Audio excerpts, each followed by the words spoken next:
Hello, Project Runway superfans! You are watching the official after show for Project Runway, and we are breaking down the group challenge so you don't want to miss it. You're tuning into the destination for TV superfan discussion, AFTERBUZZ TV. And now, let the buzz begin! Woo! Happy Friday, everybody!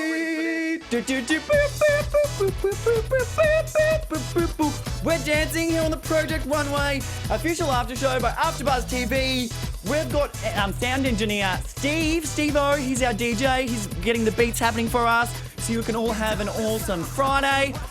Personally, I'm going to go have a few shots of tequila after listening to this music, but let's break down the looks first. I'm your host, Dan Babic, and I am solo today. Unfortunately, Michelle Uberest is sick and so unwell, so we wish her a very speedy recovery.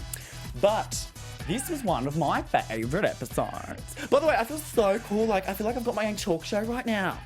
I so feel like Bill O'Reilly from Fox, or Bill Maher, because I've got to appeal to the masses, the Republicans and the Democrats. But I love it. I feel like, Wendy Williams. It's so good. I can say whatever I want, do whatever I want. So group challenge. I always like that because I am a bit naughty. And part of the reason I am Project Runway super fan is not only because I love the fashion and I love seeing the latest trends and all these incredible emerging designers, but I also love the drama and the hysteria of reality TV. So I love when the producers get involved and get the contestants to all kind of go against each other and fight in a group setting, because they always say two's a team but three's a crowd, and three groups of three, an absolute disaster, lots of fights, lots of drama. So yeah, I loved it. I love when you mix a bit of trash reality TV with high class fashion and Heidi Klum. And of course we had one of my favourite girls ever, Kelly Osbourne. It was good to see her back because she was obviously a guest judge today, and last night's episode. And she, I really respect her as a fashion icon. I think she came a long way. She was always in her father's shadows, and she stepped out as a real fashion winner. So I love hearing her opinion because I think she's got a very unique look, and I love her. We obviously had Team Red with the red and the violets. We had Erin, Dexter, and Cornelius. We had Team Nude, and then we had Team Blue. So we're going to start breaking down the designs for you now. And it looks like we're starting with Team Red. And I think we have Erin's design. And once again, it's a bloody slay. I said, I'm always sick of Erin always getting it right because she just gets it. And I think she has that incredible ability as a designer of having her own aesthetic, because as soon as something comes down the runway, you immediately know it's hers. And I think it's got a lot to do with, her choice of pattern and her cuts. And what I think is really, really cool about her designs is she makes them cool, elevated, classic, yet unique. It's kind of like a combination of them all. And obviously in this group challenge, it was a combination with Sally Beauty, and I thought it was a complete slay. And I love when you mix winter and summer wear together. See, she's very clever. She's like, you can still be warm and show a bit of midriff. And, and being, I imagine this chick in New York, she would either be, kind of in like Soho, just walking around, and even to a brunch, or, out to a, even to a gala, even to a more classic, classy event once you take the jacket off. So I'm going to get in trouble for saying this, but I'm going to say it anyway.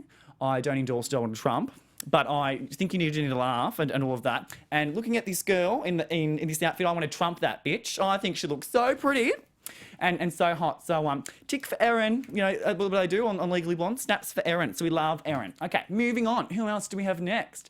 We had Cornelius's, and I thought they were a little bit harsh on Cornelius. I didn't love it. It was a bit too much red. It was a bit of an explosion of red. It reminds me of my mother sometimes, because she's an 80s woman, and when she matches, and a lot of women out there still do it when you match your lipstick to your top.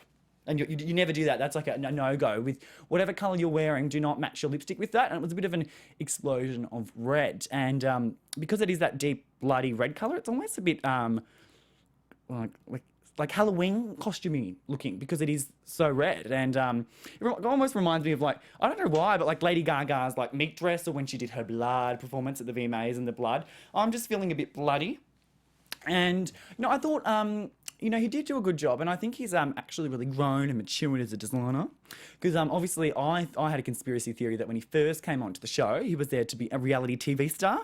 Because he was obviously young and 19 and was, calling everyone out and it was causing the drama. So I always love those ones because, they always put them in. But no, and he's actually proved himself and he took it very well, took it like a man. We've seen him grown. We saw him come in there, I thought an A+ job for Cornelius in the show. Went in there as a personality, so everyone's going to remember him because he was a firecracker. Then we felt sorry for him because he had his emotional moment. And then we saw the weakness because everyone, found him a bit egotistical. And then we come full circle and then we're like evenly balanced. So great, love Cornelius, and took it like a man. So I'm very proud of him. Not so proud of the look, but moving on to the last red look by Dexter. Dexter. Again, not loving it. I actually think it's a little bit skanky, a little bit. It looks like it's trying to. It's a copy of something designer, and it's you would find in one of those cheap stores, in a low socioeconomic area, and it just looks very poorly made, and it looks like we often say this a lot, and I guess it is because of the timing on the show and how many hours they get, but it often looks like when people buy things online made to order from China and third world countries, and it looks completely different in real life, and that's what this is. It comes across very cheap. You've got Erin, who really elevated the Red Violet group and took it to a whole new level, and then you had two lacking in the team. So I actually liked his less than Cornelius's, but I think overall, you're only as good as your last, your last product. It's right here, right now. But you can tell, like, you couldn't get rid of Dexter, and I think it was the right choice. But moving on to a different colour, I'm over the red vibes. We've got the nude, which I actually think is kind of the harder one because, it's difficult because it's brown. I don't wear brown because I just think it looks a bit pooey. I know that's probably not a very educated fashion way of describing nudes, but I do think it looks a little bit pooey and it just grosses me out, and I don't like brown. I like to be happy, I like to be bright, but they still made it work. So we had Jenny, Natalya and Majing, and first up we've got a bit of Natalya's look, and oh god, I think she did a good job today, but I just feel like they used to have this show, I'm not sure if they had it in America as well, called The Mole, and there was someone was the mole that would be an actor in the show and purposely like cause trouble and do bad, but they were anonymous and their job was to try and win in the end, but they were actually the mole the whole time, and they had a secret agenda. And I just feel like she's got something going on. Like there's something about her that I smell a little bit inauthentic as a designer, and I don't understand why she's still there. She really has been mediocre the whole time, and she's been in the firing block 1,000 times. She just never goes. So once again, a mediocre design. I do like that it is menswear inspired. I think that's a very cool look, but to me, it doesn't deliver. I'm just not really getting Natalya, not really feeling your girl or woman. So so you better elevate it because I wanted you gone. And next we have Jenny. She's proving that she's not Jenny from the block anymore, that's for sure, because I was always like, get rid of Jen, I don't like her. But she made me like the brown, I love, let's see, a heavy and a light.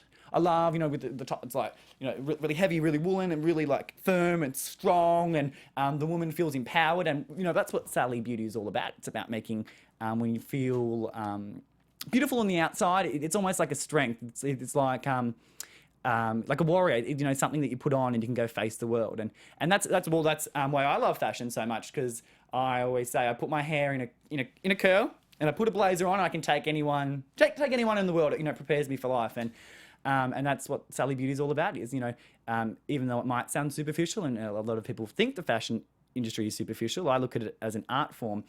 And I think it's a way of expressing yourself, but also, it gives you a layer of protection, and it, allows you, it prepares you for the day. And I love that this woman looks strong, yet effeminate and beautiful, and soft at the same time. And I think that was a very hard thing to do, is, to combine the two. So maybe, Jenny, if it doesn't work out on the show, maybe go and design for Hillary Clinton. I'm getting so election just because it's, in so many days. Because, it's, strong woman, but then still very soft at the same time. So snaps for Jenny, snaps for Jen.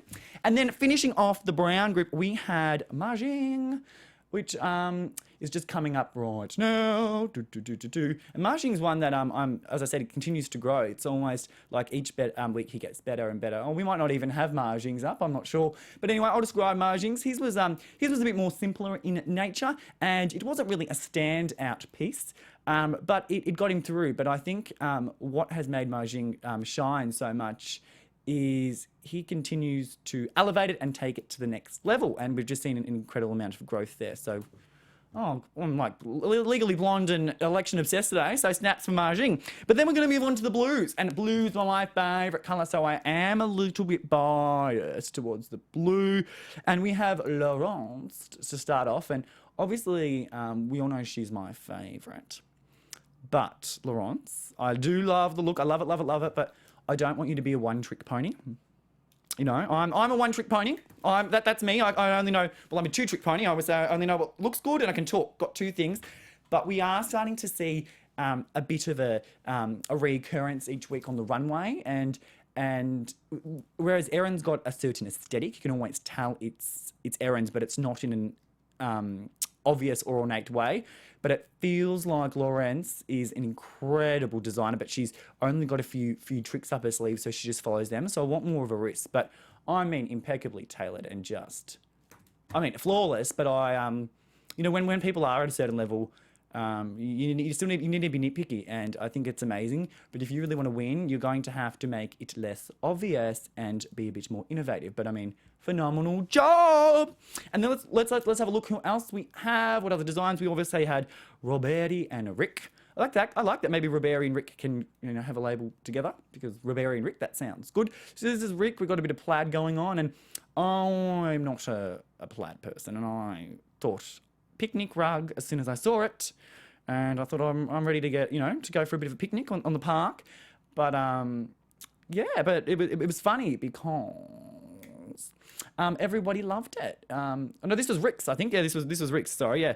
Everyone absolutely loved it. But I was not seeing it. But once again, I think what was very good about the blues is that they were very cohesive. So they came together well as a team in the end. But moving on to Roberi, and this was obviously the winner. And I #support this. Once again, it was that final statement of the group's runway show, and it was a showstopper. Whereas Laurence played it a bit safe with something we've seen before, but something that would sell and is very wearable. Rick did an okay job, but I was #picnic blanket, but still cohesive. And then Roberi was the showstopper, and gotta say, Roberi, I am impressed. I gave you a 9.5 out of 10, and just thinking outside the box and trying to take design to new levels is why I'm inspired by, and why I watch the show, and stepping out of those restrictions and conventions that so many people follow, and even in life, people think that there's only one certain way to do things.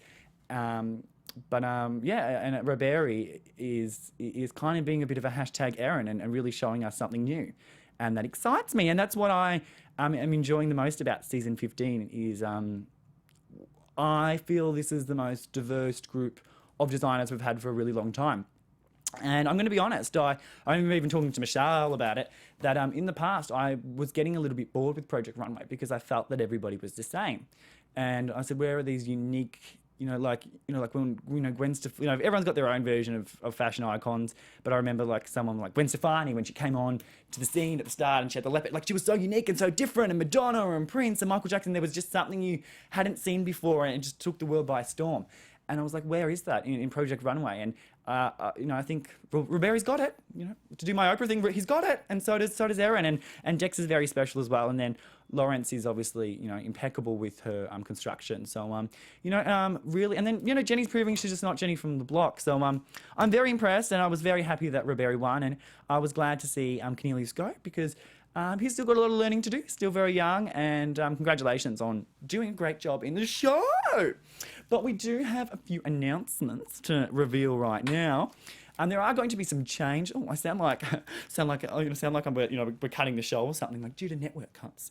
But we are actually going to be changing times to a Thursday in filming the show. So we'll actually keep you updated with when we're going to re-record. And the reason that is because, unfortunately, I have work commitments in Australia for the next 6 weeks. So this is my last day on the show.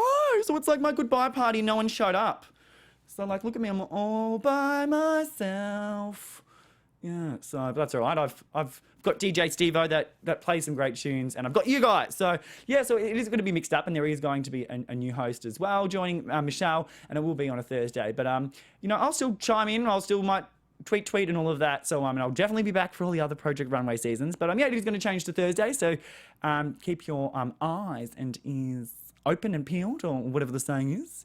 And so that's that. But I just wanted to say I've had so much fun on season 15 of Project Runway, and there'll be with Project Runway Kids. It's all like within a few months I'll be back on the air, chiming in and giving my opinions on all things fashion. So I love you guys.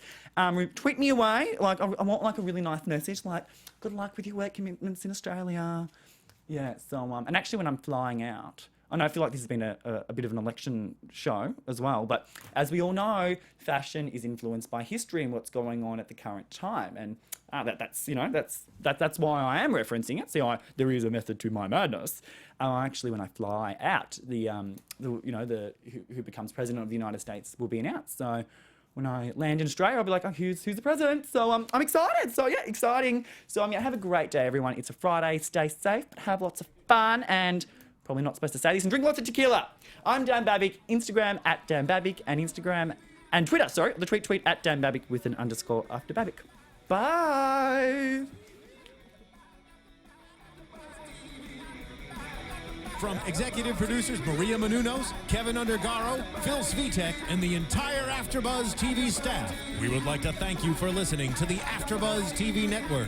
To watch or listen to other after shows and post comments or questions, be sure to visit AfterBuzzTV.com. I'm Sir Richard Wentworth, and this has been a presentation of AfterBuzz TV. Bye. See you later. The views expressed herein are those of the hosts only and do not necessarily reflect the views of AfterBuzz TV or its owners or principals.